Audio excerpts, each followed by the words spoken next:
सरस्वती ज्ञान कोश में आप सबका हार्दिक स्वागत है। बच्चों, आज हम कक्षा 9 की पाठ्य पुस्तक से लिया गया अन्योक्ति मुक्तिकानी नामक शीर्षक पढ़ेंगे। तो अन्योक्ति मुक्तिकानी का क्या अर्थ है, एक बार ये हम जान लेते हैं।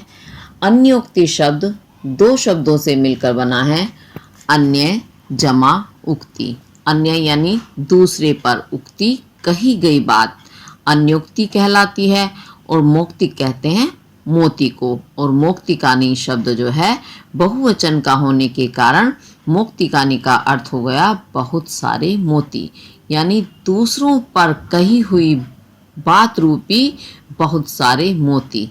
यह इस शीर्षक का शाब्दिक अर्थ है। अब इसका नाम ऐसा क्यों रखा गया?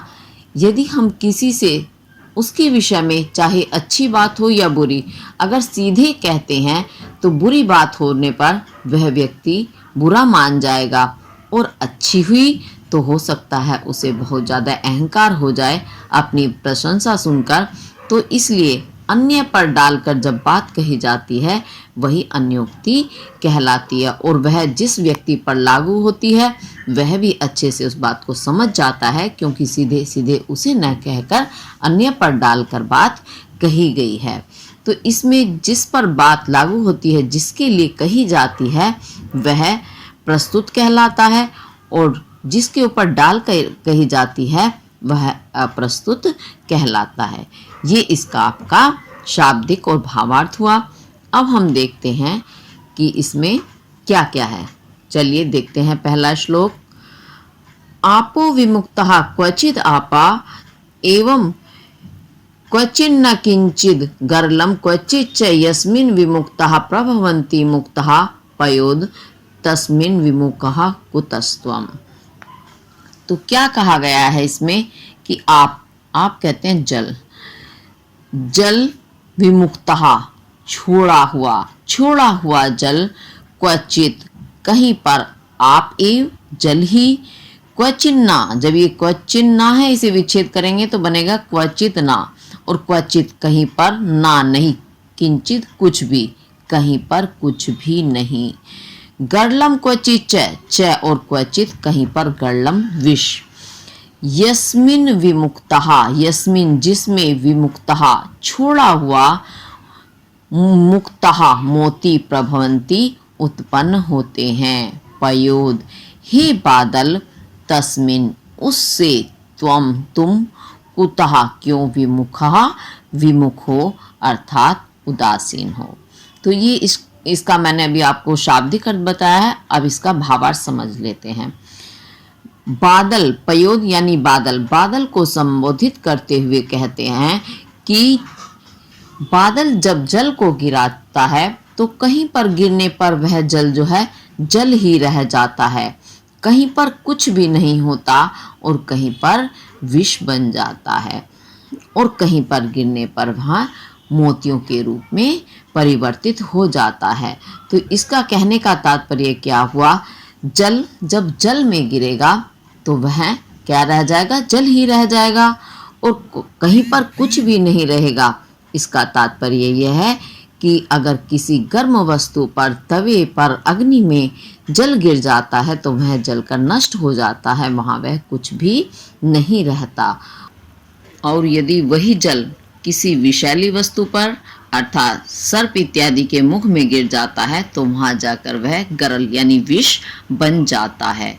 और उसी प्रकार किसी सीप में गिरता है, जल वही एक है, वह यदि सीप में गिरता है तो वहाँ उससे मोती उत्पन्न हो जाते हैं। तो इसीलिए बादल को संबोधित करते हुए कहा गया है कि तुम उस स्थान पर क्यों उदासीन हो जहाँ जाकर तुम्हारा वही एक जल था जो मोती के रूप में परिणत हो गया था, अर्थात बदल गया था। बाकी तो उस जल की कहीं पर स्थिति सामान्य रही, कहीं पर कुछ भी नहीं रहा, कहीं पर विशाल रह गया। तो कहने का तात्पर्य यह है कि हम जब दान करते हैं, किसी व्यक्ति को ऐसे को दान देना चाहिए जहां पर उसके दान का महत्व हो, उस वस्तु का सदुपयोग हो सके। किसी धनवान व्यक्ति को आपने दान दे दिया तो वह उसके लिए बेकार की वस्तु है। किसी आपने आवश्यकमंद व्यक्ति को, जरूरतमंद व्यक्ति को दान दिया तो वह उसका सदुपयोग करेगा। तो हमें जब भी दान करें तो ऐसे व्यक्ति को करना चाहिए जो उसका सही प्रयोग करे, जिसके लिए उसकी आवश्यकता हो। आवश्यकता पूर्ति करने वाले व्यक्ति को ही दिया जाना चाहिए दान, यानी सत्पात्र को दिया दान ही सफल दान होता है। तो इस तरह से ये बादल पर डाल करके बात कही गई है दान करने वाले व्यक्ति को। ठीक है, तो ये आपका पहला श्लोक पूरा हुआ। अब दूसरा देखते हैं। जल निधौ जननम ध्वलम वपुर्मुर रिपोरपि पाणी तले स्थिति इति समस्त गुणान्वित शंख भोह कुटिलता हृदयान निवारिता। तो यहाँ पर शंख को संबोधित करते हुए शंख के माध्यम से बात कही गई है कि जननम, जन्म, जल निधौ, जल निधि कहते हैं समुद्र को, कि तुम्हारा भो शंख, हे शंख, तुम्हारा जन्म जल निधौ समुद्र में हुआ। और वपुर, ये वपुर मुर है, इसे विकसित करेंगे तो बनेगा वपुहु जमा मुर। वपुहु शरीर, ध्वलम ध्वल है, श्वेत है। और मुर रिपो, मुर एक राक्षस था जिसका वध भगवान विष्णु जी ने किया था। तो मुर, मुर राक्षस के रिपो शत्रु कौन हो गए? विष्णु। विष्णु जी के पानी तले, पानी कहते हैं हाथ, तल, तल में अर्थात हथेली में स्थिति तुम्हारी स्थिति है। और इति इस प्रकार से समस्त गुणान्विता, समस्त सभी गुणान्वित, गुणों से अन्वित युक्त।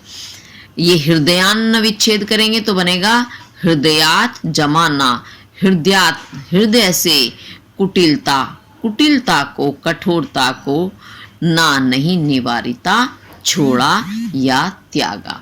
तो इसका तात्पर्य क्या हुआ? बात शंख के माध्यम से कही गई है, शंख पर डालकर कही गई है। शंख का जन्म कहाँ होता है? समुद्र में होता है। और यदि आपने शंख देखा होगा तो वह शरीर से सफेद होता है, बिल्कुल ध्वल होता है। और भगवान विष्णु के हाथों में उसका स्थान होता है। तो हर तरह से क्या हुआ? वह सभी गुणों से युक्त हो गया, हर प्रकार से वह उचित स्थान पर है। उसके पश्चात भी आपने शंख की स्थिति को यदि देखा होगा तो बड़ा टेढ़ा मेढ़ा सा होता है। तो यही संबोधित करते हुए कहा गया है कि तुम्हारी हर स्थिति इतनी अच्छी है, हर प्रकार से तुम गुणों से युक्त हो, उसके पश्चात भी तुमने हृदय की कुटिलता को क्यों नहीं छोड़ा।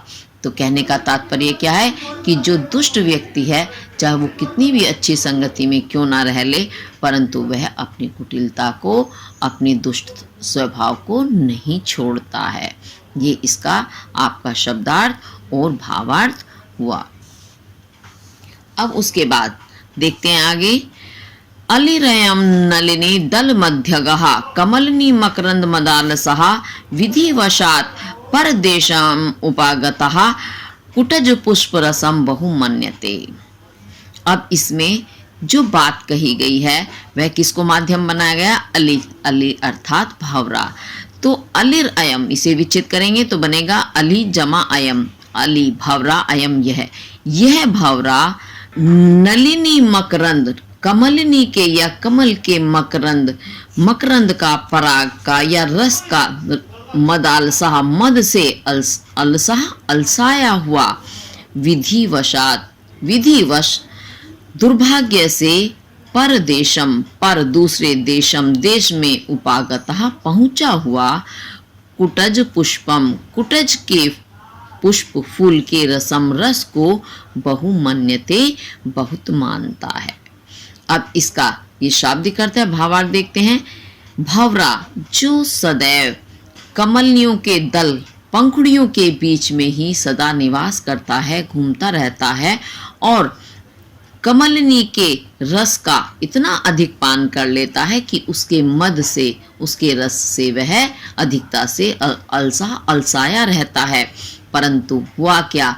दुर्भाग्य से वह अपने देश को छोड़कर दूसरे देश में चला गया और वहाँ कुटज के फूल के रस को बहुत कुछ मानता है कि वहाँ कुछ तो मिला।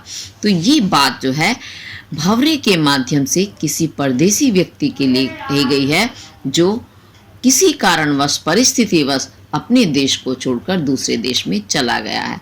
जब हम अपने देश में रहते हैं तो पूर्ण सुख का अनुभव करते हैं, पूरा ऐश्वर्य भोगते हैं, हर सुख का आनंद उठाते हैं, परंतु जब हम परदेश में चले जाएं तो न वहाँ वे सुख सुविधाएं होती हैं, बहुत समस्याओं का सामना करना पड़ता है।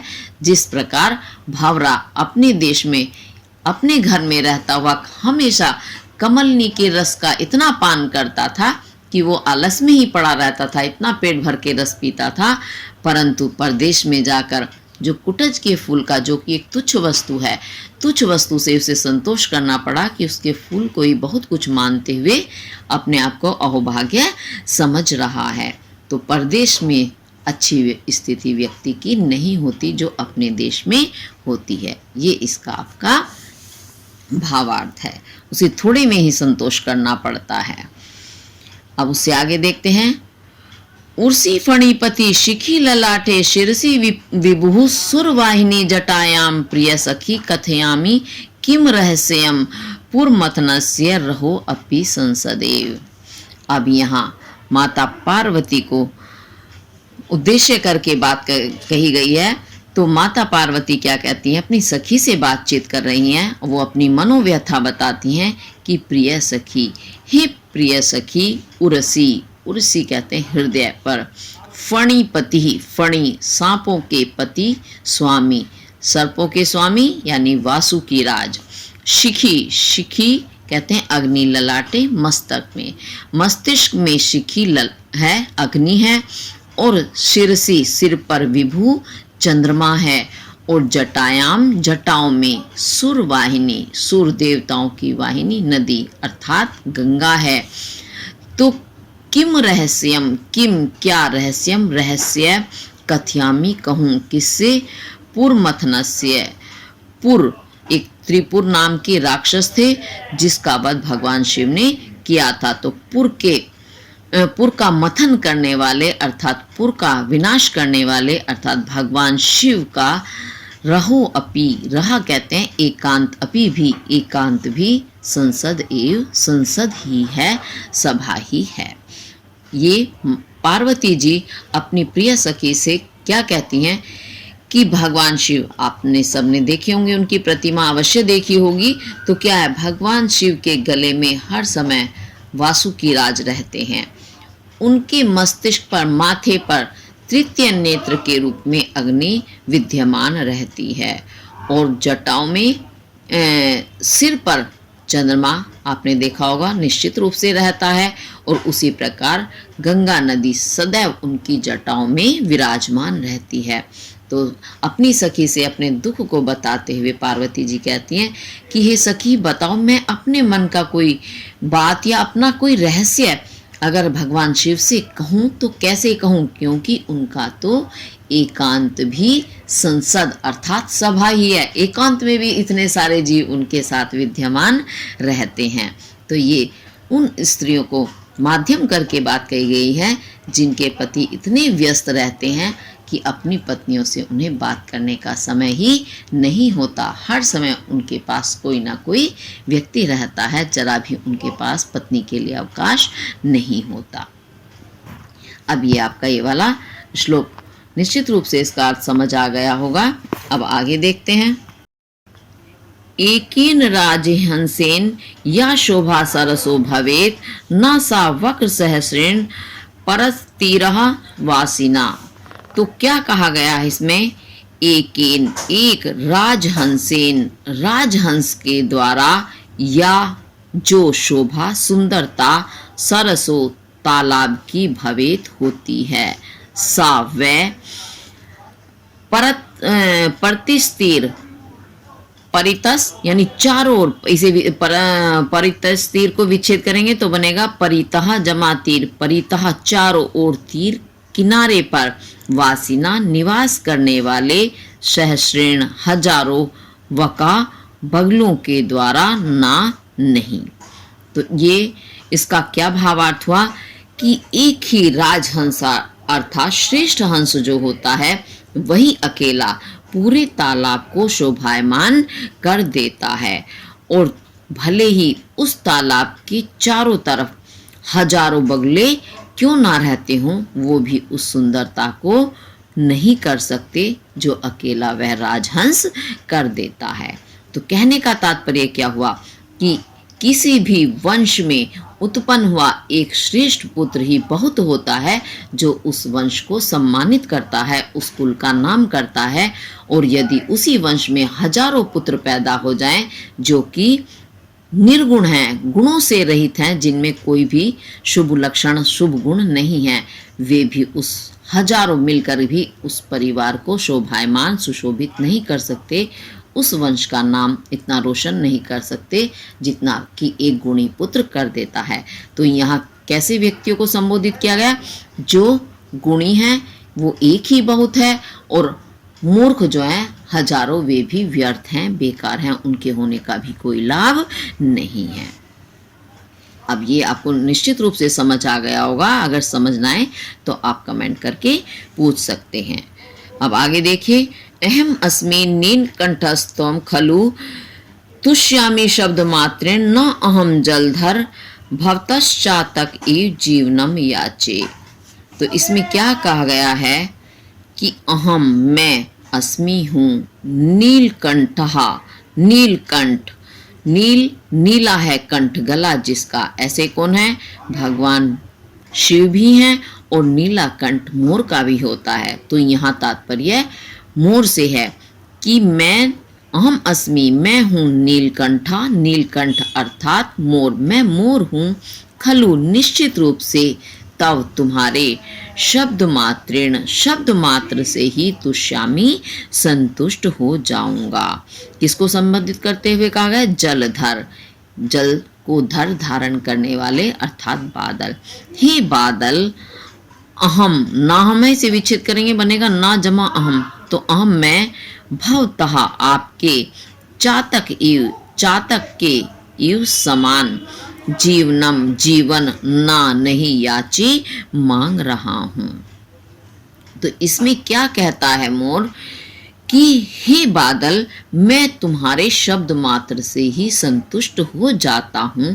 मैं आपके चातक पक्षी के भांति नहीं हूँ जो आपका जीवन मांग रहा हूँ। ये शाब्दिक अर्थ है, तो इसका भावार्थ समझते हैं हम।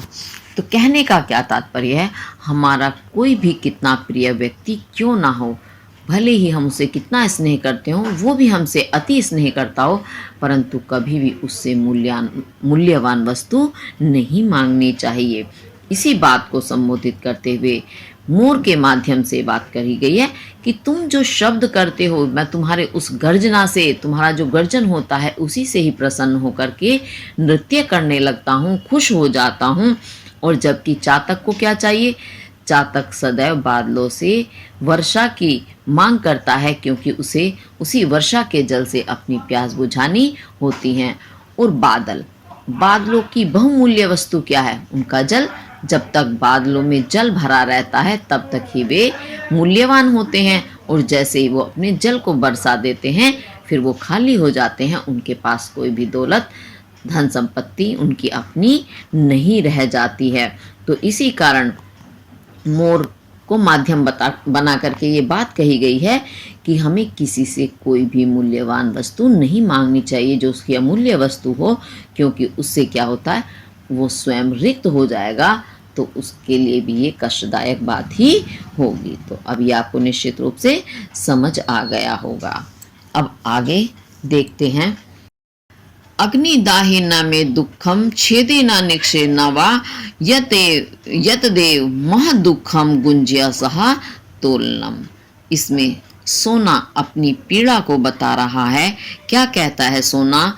अग्नि दाहे, अग्नि में दाहे जलाने का ना नहीं है, मैं मुझे दुखम दुख, मुझे अग्नि में जलाए जाने का दुख नहीं है, ना और ना ही छेदे काटे जाने का है, नावा और ना ही निक्षे पर निकष पर कसौटी पर कसे जाने का है। यत एतदे यद एव यही महद दुखम महद बहुत अधिक दुखम दुख है।